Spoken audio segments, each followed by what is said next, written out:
শ্রী হনুমান উবাচ তেষামাপদৌ গণা এব সত্যমা সুসেবিতাঃ ये বিধায় প্রভুং ব্যগ্রং সদ্য সঙ্গময়ন্তি তৈ। কলিযুগ পাবন অবতার পরম করুণাময় শ্রী গৌরাঙ্গ সুন্দরের পরম অন্তরঙ্গ প্রিয় পার্শ্বদবর্জ পূজ্যপাদ শ্রীল সনাতন গোস্বামী পাদ তাহার শ্রী বৃহৎ ভাগবতামৃতম নামক শ্রী গ্রন্থের প্রথম খণ্ডের চতুর্থ অধ্যায়ে শ্রী হনুমান কর্তৃক পাণ্ডবগণের মহিমা প্রসঙ্গ বর্ণনা করিতেছেন। শ্রী হনুমান বলছেন, পাণ্ডবগণের আপদ সমূহই সুসেবিত সাধু স্থানীয়, কারণ সাধুগণ সুসেবিত হয়ে শ্রীকৃষ্ণ প্রাপ্তি করাইয়া থাকেন। তদ্রূপ পাণ্ডবদিগের নিয়ত সমাগত আপদসমূহ শ্রীকৃষ্ণকে ব্যগ্র করিয়ে তাহাদের সহিত অতি সত্বর মিলন করাইয়া দেয়। বলছেন, পাণ্ডবগণের বিপদসমূহই পরম উপাসিত উত্তম সাধু পুরুষ। সাধুগণকে যদি অত্যন্ত উত্তমভাবে সেবা করা যায়, তাহলে সাধুগণের যে বিশেষ কৃপা প্রাপ্ত হয় এবং সেই কৃপা ফলে সাধুগণ ভগবত প্রাপ্তি করিয়ে দেন। ইহা সাধু সেবার একটা স্বতঃসিদ্ধ প্রভাব বা স্বতঃসিদ্ধ ফল। সাধুগণকে সেবা করলে, এই জন্য মহৎ সেবা বিনা কোনোভাবে ভগবত কৃপা লাভ হয় না। মহৎ সেবার মাধ্যমে মহৎ কৃপা প্রাপ্ত হয়ে সেই মহৎ কৃপার প্রভাবেই ভগবত কৃপা প্রাপ্ত হয়ে যায়, ভগবত সেবা প্রাপ্ত হয়ে যায়। তা পাণ্ডবগণের এই যে নিরন্তর বাল্যাবধি একের পর এক তাদের যে বিশেষ বিশেষ বলতে গেলে দুরূহ বিপদ সমূহ, যাহা ইতিপূর্বে বলেছেন শ্রীকৃষ্ণ প্রদত্ত, অর্থাৎ শ্রীকৃষ্ণের কৃপা প্রদত্ত। তার কারণ হচ্ছে কি, পাণ্ডবগণ যখন বিপদে পড়েন, সম্পদে বিপদে সর্বাবস্থায় তাহারা প্রভুর স্মরণ করেন, কেননা তাহারা সর্বতভাবে প্রভুর আশ্রিত। তা পাণ্ডবগণের এই বিপদ সমূহ প্রভুকে ব্যগ্র করে দেন। প্রভু তো সর্বান্তর্যামী, প্রভুর অন্যান্য অশেষ কৃত্য, অর্থাৎ অবতার গ্রহণ করার পরে প্রভুর লৌকিক অনেক কিছু কর্তব্য কর্ম ইত্যাদি এসে উপস্থিত হয়। তা সেই অন্যান্য অনেক করণীয় বিষয় তাহাও ত্যাগ করে পাণ্ডবদের নিকট ছুটে আসেন। বলতে গেলে পাণ্ডবদের এই যে আপদ বা বিপদ প্রভুকে তীব্র আকর্ষণ করে তাদের নিকটে নিয়ে আসে। পাণ্ডবদের নিকটে আগমনের জন্য অতিশয় সম্ভ্রমান্বিত করে তাহাদিগর সহিত সত্বর মিলন করিয়ে দেয়। মহাত্মারা যেন বিশেষ রূপে যদি উপাসিত হন, সেবিত হন, তাহলে ভগবত প্রাপ্তি করিয়ে থাকেন। কারণ মহৎগণ তারা সদা সর্বদাই জগৎ কল্যাণকারী, অহেতুকী কৃপাকারী। আর তাহাদের কৃপা কি? জীবের আত্মান্তিক মঙ্গল। জীবের আত্মান্তিক মঙ্গল কিসে হবে? ভগবত প্রাপ্তিতে হবে, ভগবত সেবা প্রাপ্তিতে হবে। তাই যে কোনোভাবে যদি মহতের সেবা করা যায়, আর বিশেষ রূপে যদি মহতের সেবা করা যায়, অর্থাৎ মহতের প্রসন্নতা নিবন্ধন যদি মহতের সেবা করা যায়, নিজের কোনো স্বার্থ সিদ্ধির উদ্দেশ্য নিয়ে নয়, তা হচ্ছে বিশেষভাবে মহৎ সেবা, তাহলে তাহারা এত প্রসন্ন হন যে তাহারা ভগবত প্রাপ্তি করিয়ে থাকেন। সেইরূপ পাণ্ডবগণের ওই যে বিপদ সমূহ আপদ সমূহ তাহা পাণ্ডবগণকে সাক্ষাৎভাবে ভগবৎ প্রাপ্তি করিয়ে থাকে। প্রকৃতপক্ষে তাহাদিগের বিপদের মহিমায় এতাদৃশ মহান যে তাহাদের সম্পদের মহিমাকে বর্ণন করতে পারে। সেই সমস্ত বিষয়ে রাজসূয়ে জরাসন্ধবধ অভ্যাগত পাদ ও শৌচাদি ব্যবহারেই তাহা প্রসিদ্ধ আছে। কিন্তু তাহাদের আপদসমূহ থাকতেই পারে না, কেননা পাণ্ডবগণ যে জাতীয় ভক্ত বা যে জাতীয় ধর্মনিষ্ঠ, তাহাদের বিপদ আসার কোনো কথাই নয়। তাহলে তাহাদের যে নিরন্তর বিপদ আসিতেছে, আপদ আসিতেছে, বলছেন পাণ্ডবগণের মহিমা জগতে বিখ্যাত করাবার জন্যে, প্রকাশ করাবার জন্যে শ্রী ভগবানই ওই বিপত্তি সমূহ প্রেরণ করেন। বিপত্তি সমূহ প্রেরণের দ্বারা তাহাদের ধৈর্যাদি মহান গুণ সকল, পাণ্ডবদের যে মহান গুণ সকল সদ্গুণাবলী তাহা প্রকটিত করেন। কেননা বিপদে না পড়লে বাস্তবিক সদ্গুণ প্রকাশিত হয় না। বিপদে যে ধৈর্য ধারণ, অবিচলিতভাবে ধর্মপথে চলন ইত্যাদি, বিপদকালে এগুলি বড় দূর হয়ে যায়। আর যাহাদের এগুলি বজায় থাকে তাহারাই সদ্গুণাবলী সমন্বিত। আর তাহারাও শ্রী ভগবানের ইচ্ছা জেনে তাদৃশ বিপদ সমূহ হাসি মুখে বরণ করে থাকেন। যার জন্য কুন্তী মাতা শ্রীকৃষ্ণের নিকটে বিপদই প্রার্থনা করেছেন বর স্বরূপে। কেননা বিপদে পড়লেই শ্রীকৃষ্ণকে প্রাপ্ত হওয়া যায়, আর সম্পদে থাকলে তো শ্রীকৃষ্ণ আসেন না। তিনি তখন তার নিজের কর্তব্য কর্ম সেই সবই ব্যস্ত থাকেন। কেননা এখন তো বিপদ নাই, সম্পদে আছে, কোনো প্রয়োজন নাই। যদিও ইদানিং লোকদৃষ্টিতে সেইগুলিকে বিপদ বলা যায়, তথাপি কিন্তু তাহাদের সম্বন্ধে উহা পরম সৎফলপ্রদ হয়ে থাকে। কেননা সাধারণ মায়ামুক্ত জীব, ভোগাসক্ত জীব ভগবৎ প্রাপ্তির হেতু ইচ্ছাকৃত বিপদ কেউ বরণ করে নেয় না, বরঞ্চ তাহারা সর্বদা বিপদ থেকে মুক্ত থাকতে চায়, সর্বদা জাগতিক সম্পদে ভরপুর হয়ে থাকতে চায়। শ্রীকৃষ্ণ প্রাপ্তি, শ্রীকৃষ্ণ সেবা প্রাপ্তি তাদের কাছে গৌণ।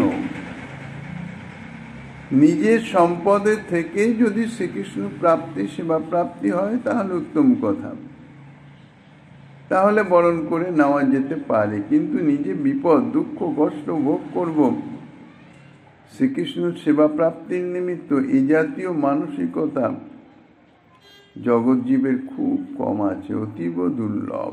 ইহাই হচ্ছে দিব্য সদ্গুণাবলী। তাহাদের সম্বন্ধে যদিও বাহ্যিক দৃষ্টিতে এগুলি বিপদ, কিন্তু তত্ত্ববিচারে এই বিপদগুলি তাদের সম্বন্ধে অর্থাৎ পাণ্ডবগণের সম্বন্ধে পরম সৎফলপ্রদ হয়ে থাকে। ইহাই হচ্ছে পাণ্ডবগণের বিপদের বিশেষত্ব। অরে প্রেম পরাধীনা বিচারাচার বর্জিতা নিয়োজয়থ তং দৌত্যে সারথ্যে অপি মন প্রভু। অরে প্রেম পরাধীন বিচার আচার বর্জিত পাণ্ডবগণ, তোমরা আমার প্রভুকে দৈত্যে সারথ্যে পর্যন্ত নিয়োজিত করেছ, দূত হিসাবে কৌরব সভায় পাঠিয়েছ, এমনকি নিজের সারথ্য কার্যে সারথি নিয়োজিত করেছ। হনুমন্ত সিং পাণ্ডবদের মহিমা প্রকাশ করছেন পরমানন্দে।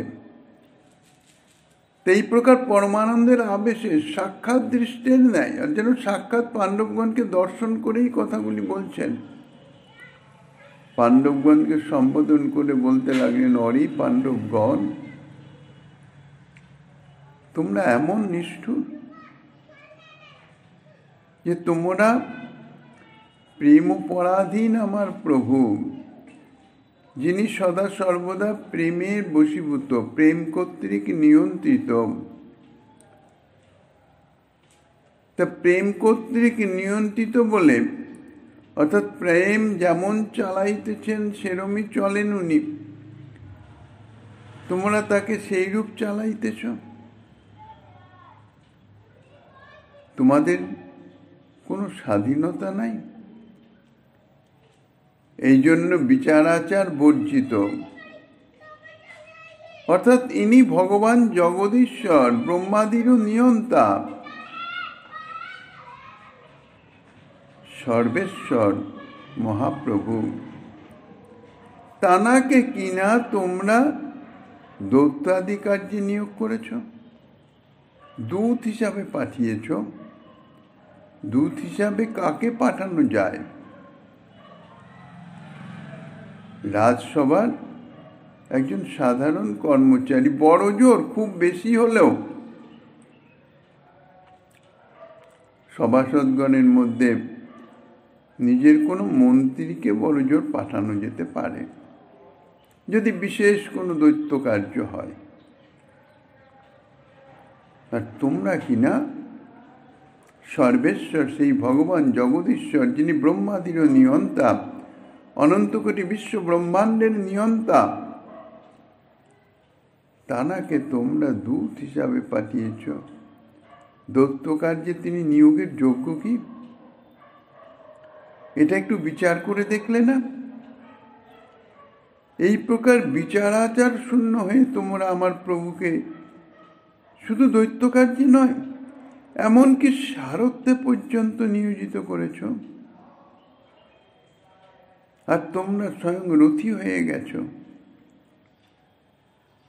আমার প্রভুকে তোমরা আদেশ দিচ্ছ, এইভাবে রথ চালাও, এইভাবে রথ চালাও। এই যে লক্ষণ, অর্থাৎ এই যে তোমাদের কার্য, ইহা কখনোই সদাচার সম্মত নয়, সদাচার বহির্ভূত। অথবা সদাচার বলতে সাধুগণের ব্যবহার, অর্থাৎ লোক সেবক হয়ে সেব্যকে সেবকত্বে নিয়োগ করা, ইহা সাধুগণের ব্যবহার নয়, ইহা সদাচার নয়। আমরা সকলেই তার সেবক। তিনি হচ্ছেন একমাত্র সেব্যতত্ত্ব, স্বয়ং ভগবান। সেই সেব্যতত্ত্বকে কিন্তু সেবকের কাজে নিয়োজিত করলে তুমি। তো এই যে তোমাদের কার্যাবলী, অর্থাৎ তোমাদের এই যে লক্ষণগুলি, আর সদাচার বর্জিত। তোমরা আমার প্রভুকে, যেহেতু আমার প্রভু প্রেম পরবশ, প্রেমের বশ, প্রেমের তিনি এমন বশীভূত হয়ে যান, তাকে যা বলা যায় তিনি তাই করেন, বিবশ হয়ে করেন। এই প্রেম বিশেষের আবির্ভাব হেতু হনুমন্তের হৃদয়ে সেই প্রভুর প্রতি যে বিশেষ প্রেম, সেই প্রেমের প্রকাশ হয় পাণ্ডবগণকে এইভাবে সম্বোধন করে তাদের কার্য সদাচার বহির্ভূত, এরকমভাবে বলছেন। এখানে প্রভুর প্রতি বিশেষ প্রগাঢ় প্রেম প্রকাশিত হয়েছে।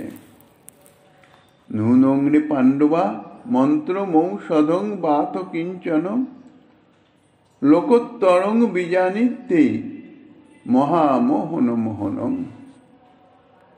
তোমরা নিশ্চয়ই কোনো অলৌকিক মন্ত্র বা ঔষধ পরিজ্ঞাত হয়েছ,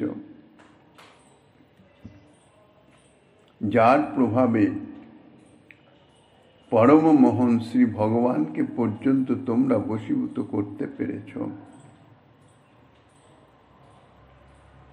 এখন প্রশ্ন হতে পারে, প্রেমবৈবস্য হেতু বিচারাদি শূন্য হলে বা ব্যবহারাদি হানি হলে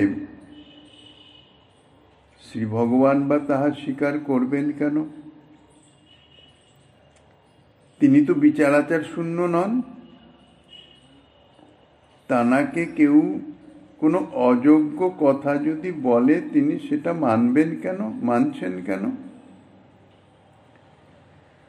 আমরা নয় বিচারাচার শূন্য বুঝলাম, বিচারাচার শূন্য হয়ে তানাকে দৈত্য কার্যে স্বার্থ কার্যে নিয়োগের জন্য বলছি আমরা স্বার্থপর। কিন্তু তিনি সর্বসমর্থ জগদীশ্বর হয়েও তাহা স্বীকার করছেন কেন? এই প্রশ্নের আশঙ্কায় হনুমন্ত সিং বলছেন নুনং এই শ্লোকে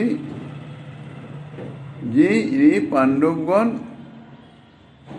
তোমরা নিশ্চয়ই কোনো মহামায়াধীশ্বর পরমমোহন শ্রী ভগবানেরও মোহনকারক বা বশীকারক। মহামায়াধীশ্বর হচ্ছেন শ্রী ভগবান।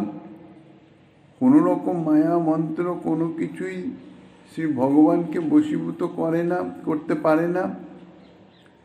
তো সেই পরমমোহন শ্রী ভগবানকেও মোহিত করার মতো কোনো মন্ত্রাদি নিশ্চয়ই তোমরা জানো। অতএব সর্বলোকাতীত অর্থাৎ নীলোকে যাহা অসম্ভব এমন কোন অলৌকিক মন্ত্র বা মহৌষধ তোমরা অবশ্যই পরিজ্ঞাত হয়েছ। প্রভাবশালী ব্যক্তিকে বিশেষ বিশেষ কোনো ঔষধ তাহা খাইয়ে বশীভূত করা যায় বা কোনো মন্ত্র শক্তির প্রভাবে বশীভূত করা যায়,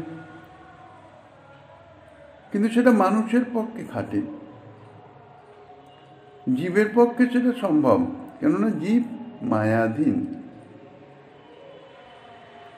আর এই বশীকরণাদি মন্ত্র ইত্যাদি এগুলি সব মায়িক,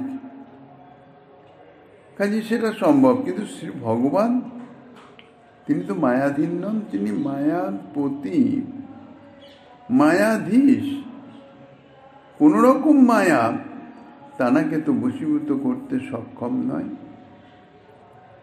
তাহলে নিশ্চয়ই তোমরা যে মন্ত্র বা ঔষধ যা কিছু তোমরা যা দিয়ে ভগবানকে বশীভূত করিতেছ তাহা হচ্ছে অলৌকিক, দিব্য চিন্ময়।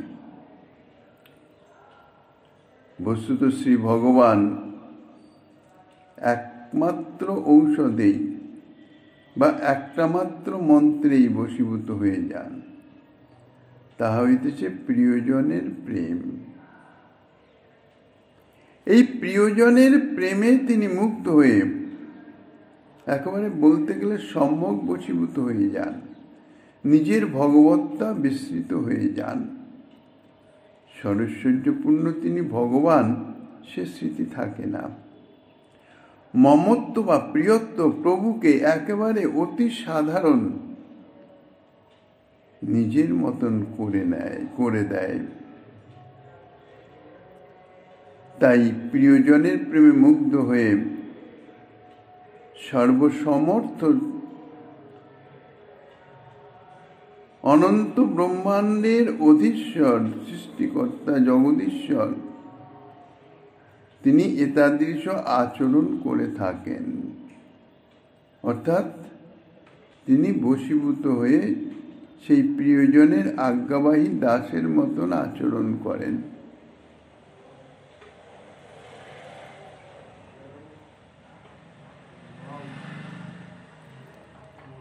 ইত্যুক্তা হনুমান মাত পাণ্ডবেয় যশস্বিনী উৎপুলুত্তৎপুলুত্ত মুনিনা মুহুর নিত্যৌতি ব্যক্তি চ। পাণ্ডবগণের সম্বন্ধে এই যে কথা, এই যে উক্তি, ইহা বলতে গেলে ব্যাজস্তুতি। নিন্দা প্রসঙ্গে স্তুতি, প্রশংসা। বাহ্যিক দৃষ্টিতে শব্দার্থ ধরলে মনে হয় হনুমন্ত সিং পাণ্ডবগণের নিন্দা করিতেছে, কিন্তু বাস্তবিক ইহা নিন্দা নয়, ইহা মহা প্রশংসা। শ্রী ভগবানকে বশীভূত করার মতন যে সেই প্রেম যারা প্রাপ্ত হন, তাদের মতন মহা সৌভাগ্যবান, তাদের মতন সাধু প্রশংসনীয় জন দ্বিতীয় আর কেউই নাই। তাই পরীক্ষিত মহারাজ বলছেন, ওই মাতো পাণ্ডবের যশস্বিনী। এই কথা বলে শ্রী হনুমান অর্থাৎ পাণ্ডবদের বাহ্যিকভাবে যেন নিন্দা করিতেছেন, এই রকম তাদের সম্বন্ধে বলে নারদ ঋষির নিকটে তিনি পাণ্ডবদের এই প্রেমের প্রভাবে প্রভুপতি তাদের এই যে প্রেম, এই প্রেমের প্রভাবে এত আনন্দিত হলেন, পরমানন্দ ভরে লম্ফ প্রদান করতে করতে শ্রী নারদের সঙ্গে বারবার নৃত্য করতে লাগলেন এবং সেই সঙ্গে বলতেও লাগলেন। শ্রী ভগবানের ভক্তজন পরাধীনত্বের কথা বলেন। প্রেমৈক বর্ষ তত্ত্ব শ্রী ভগবান, ইহা শ্রী ভগবানের বলতে গেলে সর্বাপেক্ষা বিশেষ গুণ।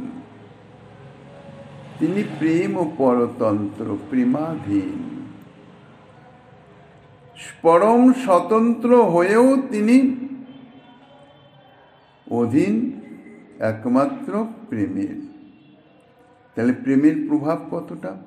পরম স্বতন্ত্র সেই ভগবান, সর্বকর্তা, সর্বশক্তিমান, তানাকে পর্যন্ত অধীন করে দিতে পারে।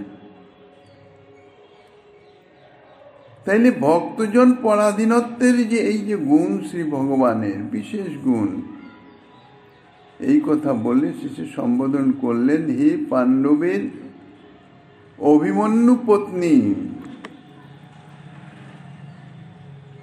অর্থাৎ মাতা উত্তরা। সেই মাতা উত্তরাকে সম্বোধন করে বলছেন যশস্বিনী, যশস্কারী সৎ পত্নী। হে মাতা উত্তরী, এই প্রকার সম্বোধনের উদ্দেশ্য এই যে পাণ্ডবগণের মাহাত্ম্য আপনাতেই পর্যবসিত হইতেছে। পাণ্ডবগণের যে মহিমা, ইহা বিশেষভাবে প্রকাশিত হয়েছে আপনার মাধ্যমে, আপনার সদ্গুণাবলিতে। অতঃপর শুধু এই পাণ্ডবগণের সদ্গুণাবলী বর্ণনা করতে করতে তাহাদের উৎস বা কারণ স্বরূপ মাতা উত্তরার প্রশংসা করে হনুমান এমন আনন্দিত হলেন যে পরম আনন্দে তিনি ঊর্ধ্বে লম্ফ প্রদান করতে করতে মণিবর্ত পাণ্ডবগণের ভক্তি মহিমা ইত্যাদি শ্রবণ করে পূর্ব থেকেই পরম আনন্দে ছিলেন, আনন্দে নৃত্য করিতেছিলেন। আর হনুমান এখন সেই মুনিবরের সঙ্গে আনন্দের আতিশয্যে ঊর্ধ্বে লম্ফ প্রদান করতে করতে, অর্থাৎ লম্ফ প্রদানের মাধ্যমে, উদ্দণ্ড নৃত্যের মাধ্যমে তিনি নৃত্য করতে লাগলেন এবং মুনিবরের সহিত মুহুর্মুহু নৃত্য করতে করতে বলতে লাগলেন, অহো মহাপ্রভু ভক্ত বাৎসল্য ভর নির্জিত করস্যেবমপি স্বীয় চিত্তাকর্ষক চেষ্টিত। ও ভক্ত বাৎসল্য ভরে মহাপ্রভু স্বীয় ভক্তের বশীভূত হয়ে ভক্তের চিত্ত আকর্ষণ নিমিত্ত এইরূপ দৈত্য এবং সারথী রূপে কার্য করে থাকেন। বলছেন অধিকার কি বলবো, অহো মহাপ্রভু জগদীশ্বর আপনি এতাদৃশ সারথ্যাদি কার্যকেও বরণ করে থাকেন, অর্থাৎ করে থাকেন। ধন্য আপনার ভক্ত বৎসলতা, ধন্য আপনার ভক্ত প্রেম। অহৌ আপনি ভক্ত বাৎসল্য বশত বা স্নেহ বিশেষের উদ্রেকের ভক্তের পরম বশীভূত হয়ে যান। অর্থাৎ ভক্তের কাছে আপনার যে পরম স্বতন্ত্রতা লেশ মাত্রও থাকে না, কোন রকম স্বাধীনতা থাকে না। শিশুপুত্র যেমন সর্বতভাবে মাতার অধীন, তদ্রূপ সর্বতভাবে অধীন হয়ে যান, যার জন্যে ভক্তের ইচ্ছা অনুরূপ আপনি আচরণ করে থাকেন, ব্যবহার করে থাকেন। আপনি নিজে মুখেই তাই বলেছেন, জগৎবাসীকে জানিয়ে দিয়েছেন, অহং ভক্ত পরাধীন যশ স্বতন্ত্র ইবদ্বিজ সাধুবীর গ্রস্ত হৃদয় ভক্তই ভক্ত জনপ্রিয়।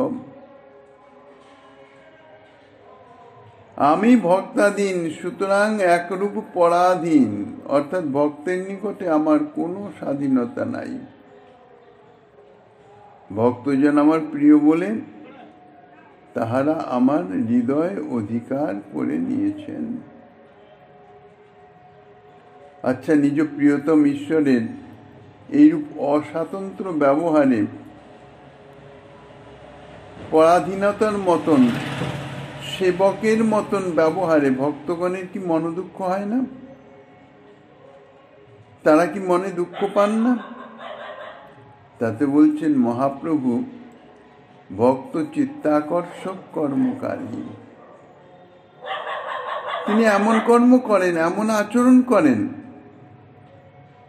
যাতে ভক্তগণের চিত্ত আকর্ষিত হয়ে যায়। ভক্তগণও তাহার সেই আচরণে, সেই কার্যে, সেই স্নেহে বশীভূত হয়ে যান, বিবশ হয়ে যান, পরমানন্দে বিবশ হয়ে যান। ভক্তগণের চিত্ত সর্বতভাবে ভগবৎ বশীভূত হয়ে যায়, আকর্ষিত হয়ে যায়, সর্বচিত্তাকর্ষক।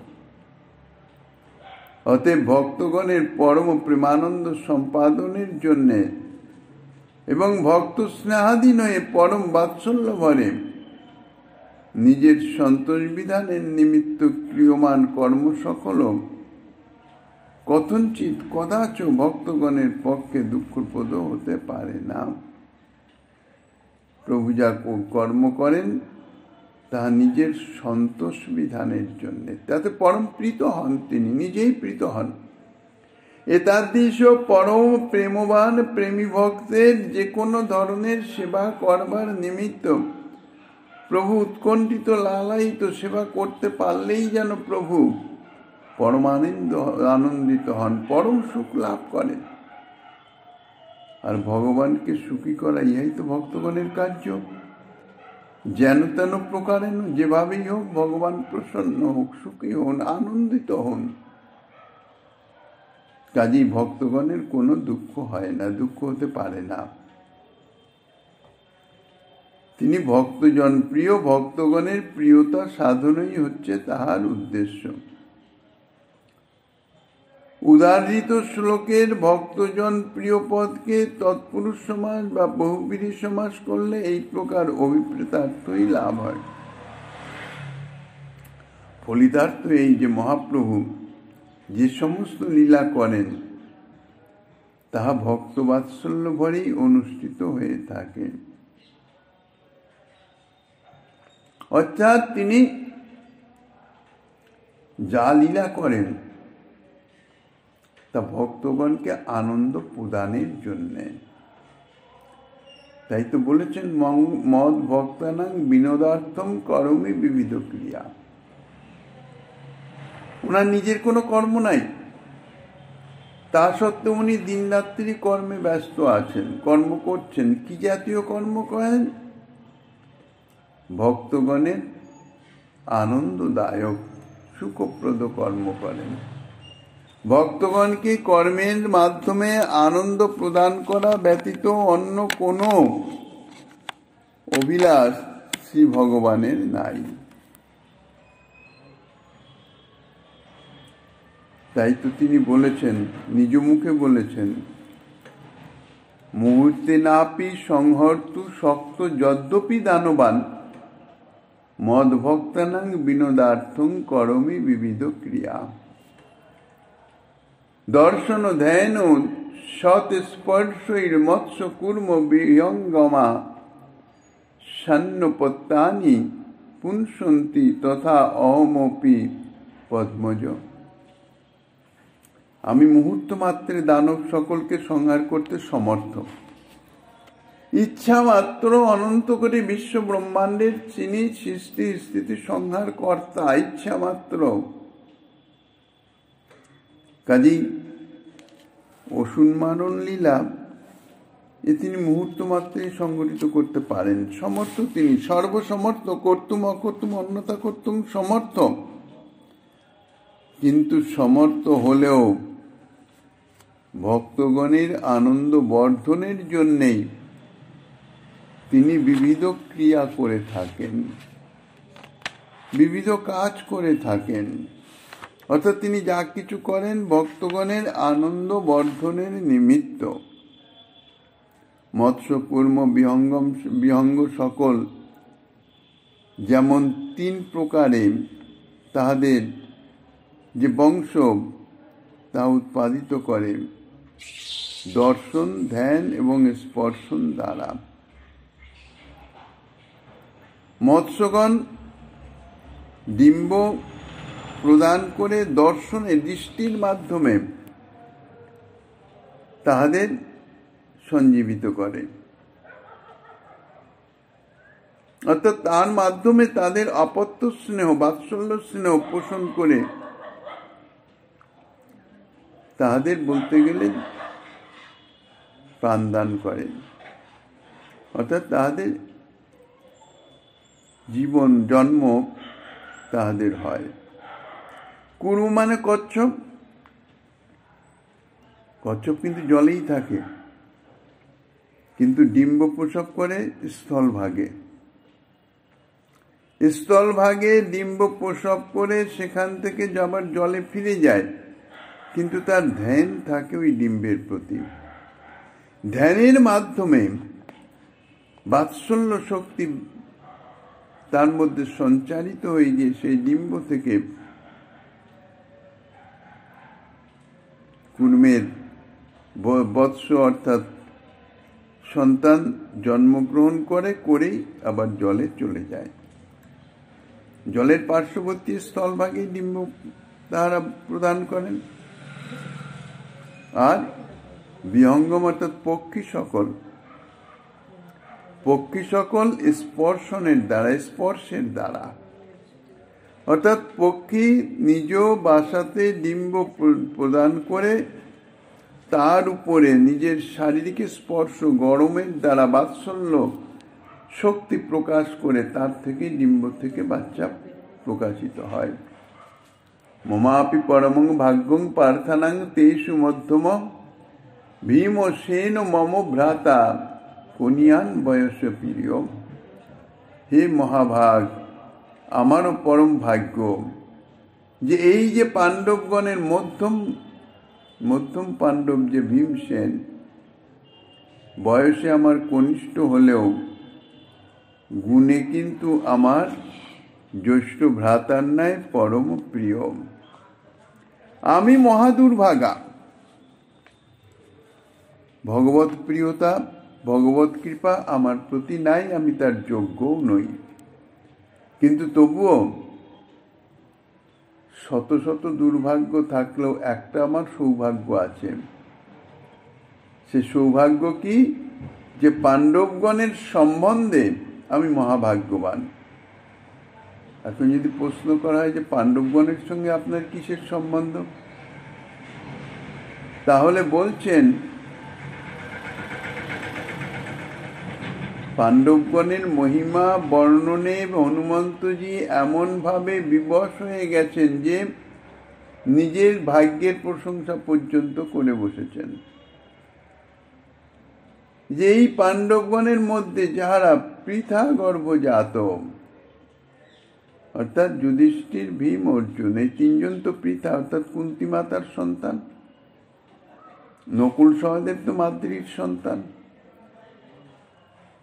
এই পৃথা গর্ভজাত যে তিনজন, তার মধ্যে মধ্যম যে তিনি হচ্ছেন ভীমসেন, সেই মধ্যম পাণ্ডব। মধ্যম পাণ্ডব যদি পঞ্চ পাণ্ডবকে ধরা হয় তাহলে অর্জুন গিয়ে মধ্যম দাঁড়ায়, কিন্তু তা নয়। মধ্যম পাণ্ডব বলতে ভীমকেই বুঝায়, কেননা পৃথা গর্ভজাত কুন্তী পুত্র তিনজন। অন্যথা পাণ্ডবগণের মধ্যে তো অর্জুন। এই জন্যে মূলে বলেছেন পার্থানাং, অর্থাৎ পৃথা গর্ভজাত পুত্র। আর এই পৃথা শ্রীকৃষ্ণের পরম ভক্ত, কুন্তী মাতা শ্রীকৃষ্ণের পরম ভক্ত, সুতরাং তার গর্ভজাত যে সন্তান ভীমসেন, সেই ভীমসেনের মাহাত্ম্যের দ্বারাই নিজের সৌভাগ্যের সূচনা করিতেছেন। যদিও ভীমসেন আমার থেকে বয়সে কনিষ্ঠ, কিন্তু কনিষ্ঠে গুণ হলেও তিনি আমার জ্যেষ্ঠ ভ্রাতা এবং পরম প্রিয় সদৃশ, মদীয় স্নেহাতিশয় পাত্র। অতএব তাহার সহিত সেই সম্বন্ধকেও, তার সঙ্গে এই যে সম্বন্ধ আছে, অর্থাৎ পবন পুত্র ভীম আর আমিও পবন পুত্র হনুমান, এই পবন পুত্রত্বের সম্বন্ধে সম্বন্ধিত হয়ে, যদিও আমি পূর্বে জাত এই জন্যে অগ্রজ হয়েছি, সে আমার কনিষ্ঠ, কিন্তু এই কনিষ্ঠের পরম সৌভাগ্য সম্বন্ধ নিয়ে আমিও পরম সৌভাগ্যবান। সেই মধ্যম পাণ্ডব ভীমের সঙ্গে আমার এই যে সম্বন্ধ, সেই সম্বন্ধকে আমি পরম ভাগ্য বলে মনে করি। এইভাবে পাণ্ডবগণের মহিমা বলতে বলতে তিনি এতই বিবশ হয়ে গেছেন যে নিজের সৌভাগ্যের সূচনা করছেন, ভক্তগণের যেটা সর্বথা বিরোধী। কিন্তু তিনি আবেশিত হয়ে গেছেন, নিজের সম্বন্ধে কোনো স্মৃতি নাই। এইভাবে হনুমন্ত সিং পাণ্ডবগণের মহিমা সম্বন্ধে আরও যা কিছু নারদ ঋষির নিকটে বর্ণনা করিতেছেন, শ্রীমন মহাপ্রভু গিরিধারী লালের কৃপা হলে আগামী দিন আশ্বাস